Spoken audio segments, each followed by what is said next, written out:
রবিবার দ্বিতীয় দফার ঝড়ের দাপটে কার্যত লণ্ডভণ্ড জলপাইগুড়ি শহর। এতে ক্ষতিগ্রস্ত হয়েছে প্রায় বহু বাড়ি, ছাদহারা হয়ে পড়েছেন বহু মানুষ। এমনকি এখনো অবধি বিদ্যুৎ সংযোগ ছিন্ন হয়ে রয়েছে জলপাইগুড়ির বহু জায়গায়। তবে দুর্গত মানুষদের পাশে দাঁড়িয়েছে রাজ্য সরকার।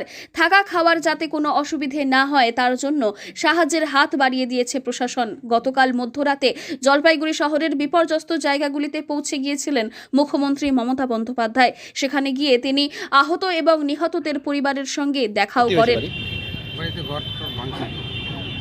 থাকার মতো পরিস্থিতি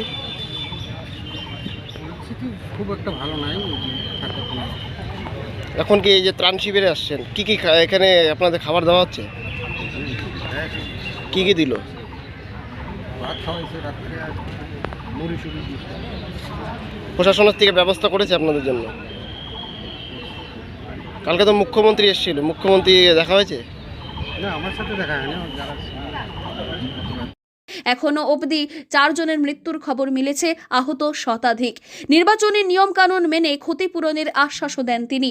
পাশাপাশি ঝড়ের কবলে মাথার ছাদ চলে যাওয়া পরিবারের পাশে থাকারও আশ্বাস দেন। তিনি জানান, যতদিন পর্যন্ত নতুন ঘর তৈরি হচ্ছে ততদিন ত্রাণ শিবিরে থাকলে থাকা খাওয়ার সমস্যা হবে না।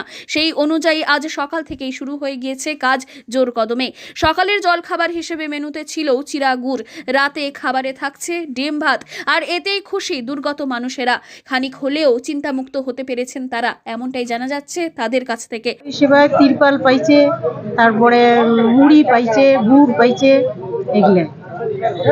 আপনাদের আত্মীয়রা কারা আহত হয়েছে? হ্যাঁ, ওরা আহত আছে, কেউ 10 তলায় আছে আর কেউ এইখানে আছে। কতটা আতঙ্ক আপনারা এর আগে? আমরা তো সেই আতঙ্কে আছি, এখনো আমরা কিছু কাজ করতে পারতেছি না, এমন আতঙ্কে আছি।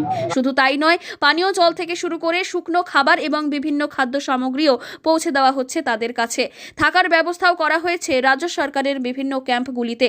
যদিও এ বিষয় নিয়ে রাজ্যের বিরোধী দলনেতা শুভেন্দু অধিকারী মমতা ব্যানার্জিকে আক্রমণ করতে বিন্দুমাত্র ছাড়েননি। জলপাইগুড়ি থেকে সুরজিৎ দে, লোকাল 18 বাংলা।